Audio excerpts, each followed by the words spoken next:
இயேசுவின் ரத்தம் ஜெயம். Praise the lord my dear brothers and sisters. இந்த நாள்லையும் ஆவியானவர் உணர்த்தின காரியம், இயேசுவை கேவலப்படுத்துகிறோமா? ஆவியானவர் உணர்த்தின வசனம் லூக்கா எழுதின சுவிசேஷம் அதிகாரம் 19 வசனம் 7.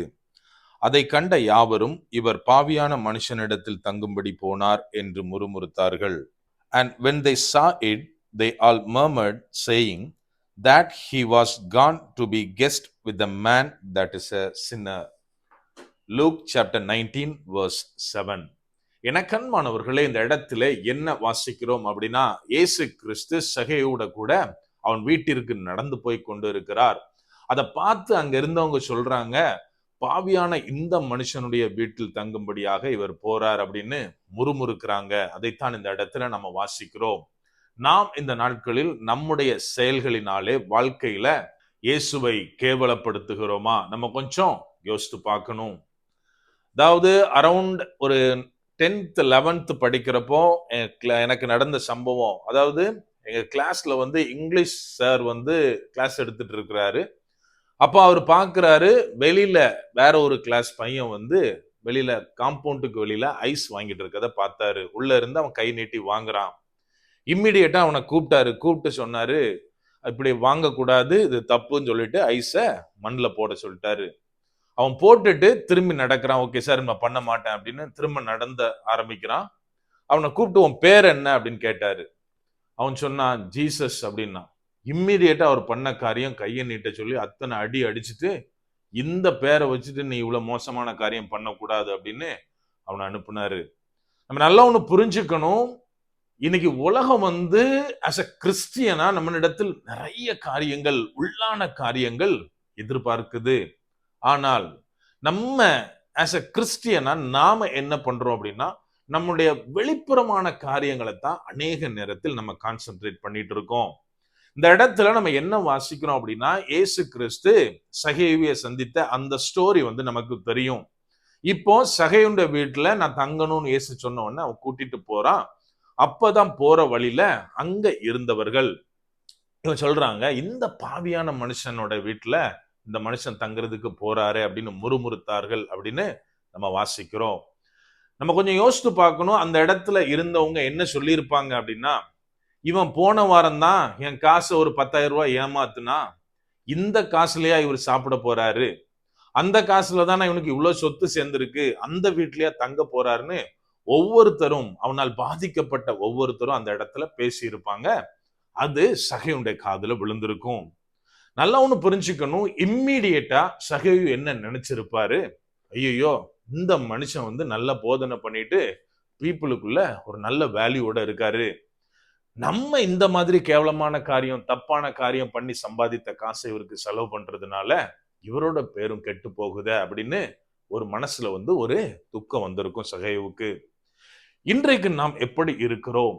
அதாவது இயேசு கிறிஸ்துவை ஏற்றுக்கொண்டு விட்டோம், நான் தேவனாலே அபிஷேகம் பண்ணப்பட்டு இருக்கிறேன் அப்படின்னு சொல்ற நம்முடைய வாழ்க்கை எப்படி இருக்கிறது? இன்னைக்கு நான் எதை கான்சென்ட்ரேட் பண்றேன்னா, ஆஸ் அ கிறிஸ்டியனா நான் பைபிள் தூக்கணும், வெள்ளை சட்டை போடணும், சர்ச்சுக்கு போகணும், பாட்டு பாடணும், இன்னும் குடிக்க கூடாது, சிகரெட் பிடிக்க கூடாது. இது எல்லாமே நான் எப்படின்னா வெளியரங்கமாக என்னை கிறிஸ்தவனாய் காண்பிக்கிற காரியங்களுக்கு தான் அநேக நேரத்துல முக்கியத்துவம் கொடுக்கிறோம். நம்ம ஏதோ குடிக்காததுனால பெரிய பரிசுத்தவான் மாதிரி அநேகர் பேசுறதை நம்ம கேட்க முடியும். உலகத்துல கிறிஸ்துவை அறியாத குடிக்காத மனிதர்களும் உண்டு. அதை நம்ம மறந்து போய்விடக் கூடாது. அப்படியானால் அவங்களுக்கும் நம்மளுக்கு என்ன வித்தியாசம்? நான் கிறிஸ்துவை அறிகிறதற்கு முன்பதாக, ரட்சிக்கப்படுவதற்கு முன்பதாக நான் என்ன மாதிரியான காரியத்தை பண்ணியிருந்தாலும் பரவாயில்ல, ரட்சிக்கப்பட்ட பின்பு, அதாவது இயேசு கிறிஸ்து என் வாழ்க்கைக்குள்ள வந்த பிற்பாடு என்னுடைய வாழ்க்கை எப்படி இருக்கிறது? எனக்கு நல்ல ஞாபகம் இருக்கு, கொஞ்சம் வருஷத்துக்கு முன்னாடி ஒரு மேரேஜ் ப்ரொபோசலை பத்தி 2 பேர் பேசிட்டு இருக்காங்க. நான் இருக்கேன் அவங்க கூட, எல்லாம் பேசிட்டு இருக்கப்போ இந்த பேச்சும் வருது. அதுல ஒருத்தவங்க சொல்றாங்க, இந்த பர்சன் திருமணத்துக்கு வரன் பார்த்துட்டு இருக்காங்க. அதாவது இவங்க இப்போ கிறிஸ்டியனா மாறிட்டதுனால பெருசா நகைலாம் ஒன்றும் பெரிய விஷயம் கிடையாது அப்படின்னு சொல்லி அந்த பேச்சு கண்டினியூ ஆகுது. இம்மிடியேட்டா நான் நினைக்கிறேன், பரவாயில்ல, கிறிஸ்டியன் ஆருக்கு முன்னாடி இவ்வளவு பவுன் போடு, அத்தனை சவரன் போடு, அதை சொல்லியிருப்பாங்க, இப்போ பரவாயில்ல, இதுல இருந்து மாறி இருக்காங்கன்னு நினைச்சு முடிக்கிறதுக்குள்ள அதே பர்சன் அப்படியே சொல்றாங்க, சோ நீங்க சொல்லிருங்க, நகை பெருசா போட மாட்டாங்க, அதை கன்வெர்ட் பண்ணி அமௌண்டா வந்து அக்கௌண்ட்ல போட்டுருங்க அப்படின்னு. இம்மிடியேட்டா நான் நினைச்ச காரியம், டு பி பிராங்க், என்ன நினைச்சேன் அப்படின்னா, இதுக்கு இவங்க ரட்சிக்கப்படாம இருந்திருக்கலாம், இங்க இருந்து அங்க மாறி இருக்காங்களே ஒழிய வேற மனசுல எதுவும் மாற்றம் இல்லை அப்படின்னு நினைச்சேன். எனக்கு அன்பானவர்களே, இன்னைக்கு நிறைய நேரத்துல நாம் இப்படித்தான் இருக்கிறோம். மற்றவர்களுக்கு முன்பதாக என்னை நான் பரிசுத்தவான் மாதிரி அந்நிய பாஷை பேசுகிறவனாக காட்டிக் கொள்ளுகிறேன். ஆனால் என்னுடைய உள்ளார்ந்த அனுபவத்துல மாற்றம் இருக்கிறதா? அப்படி ஒருவேளை நான் மாறாம இருந்தேன் அப்படின்னா, நான் வந்து இயேசு கிறிஸ்துவை கேவலப்படுத்துகிறவனா தான் இருப்பேன்.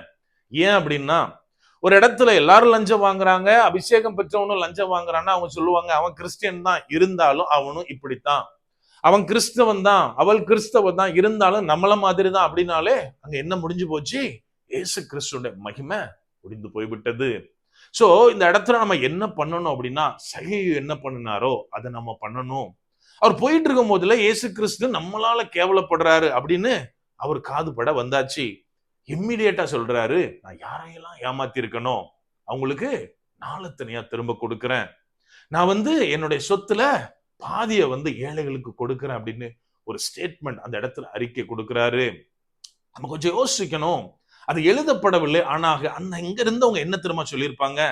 பரவாயில்லப்பா, இந்த மனுஷன், இயேசுவாகிய இந்த மனுஷனுக்குள்ள ஏதோ சக்தி இருக்கு, அவரால ஒரு மாற்றம் நடக்குது, இவன் இவ்வளவு பேரை ஏமாத்திட்டு இருந்தா இன்னைக்கு இவ்வளவு நல்ல காரியம் செய்யறான்னா அதுக்கு காரணம் இயேசுதான் அப்படின்னு அப்பவும் சொல்லியிருப்பாங்க. அதற்கு பிற்பாடு சகேயு உயிரோடு இருந்த நாளளவும் ஒவ்வொரு நாளும் இயேசுவை அந்த ஊர்க்காரங்க வந்து மகிமைப்படுத்தி இருப்பாங்க. என கண்மானவர்களே, இன்றைக்கு நாம் மாறும்போது, நான் இந்த மாதிரியான காரியத்துல இருந்தேன், அவன் இயேசு கிறிஸ்துவை பெற்றுக்கொண்ட பின்பு அவரை இரட்சகராக ஏற்றுக்கொண்ட பிற்பாடு அவன் இந்த பாவத்தை செய்யறது இல்ல, அவன் இந்த மாதிரி நல்லவனாக மாறிட்டான் அப்படின்னு எப்போ மற்றவர்கள் நம்மை சொல்லுகிறார்களோ, நம்மை குறித்து சாட்சி கொடுக்கிறாங்களோ, அப்போது நாம் தேவனை மகிமைப்படுத்துகிறவர்களாக இருப்போம். ஆகவே என்ன கண்மானவர்களே, நாம் செய்ய வேண்டியது இருதயத்துல இருந்து இயேசு கிறிஸ்து ஏற்றுக்கொண்ட பிற்பாடு நம் மாற்றத்தை வெளியில காண்பிக்கணும். அது என் வாழ்க்கையிலையும் என்னுடைய செயல்கள்லையும் நாம் பிரதிபலிக்கும் போது தேவனை நாம் மகிமைப்படுத்துகிறவர்களாய் இருப்போம். அப்படியே கண்களை மூடுவோமா? அன்பான ஆண்டவரே, இந்த நேரத்திலே அப்பா உம்மை நோக்கி பார்க்கிறோம். ஆவியானவர், நீர் எங்களோட இருக்கிறீர், அதற்காக நன்றி செலுத்துகிறோம். அப்பா, நாங்க ஒவ்வொருத்தரும் தகப்பனே உம்மை சொந்த இரட்சகராக ஏற்றுக்கொண்டிருக்கிறோம். அப்பா, அது வெறும் வெளி அடையாளங்கள்ல மாத்திரம் நின்றக்கூடாது. ஆவியானவரே, ஒவ்வொரு காரியத்திலையும் எங்களுடைய வாழ்க்கையின் ஒவ்வொரு செயல்கள்லையும் அது வெளியில தெரிய, ஆவியானவரே நீர் எங்களுக்கு உதவி செய்யுங்க. எங்களை காண்கிறவர்கள் தகப்பனே கிறிஸ்துவை கண்டு உணரத்தக்க கிருபை எங்களுக்கு வேணும்பா. ஆவியானவரே, நீர் அந்த காரியத்தை எங்க வாழ்க்கையில செய்யுங்க. முற்றிலுமா எங்களை தாழ்த்தி ஒப்பு கொடுக்கிறோம். பலப்படுத்தி ஆசீர்வதிங்க. மீட்பர் இயேசுவின் மூலம் ஜெபிக்கிறோம். ஜெபம் கேளும் எங்கள் நல்ல பிதாவே. ஆமென். God bless.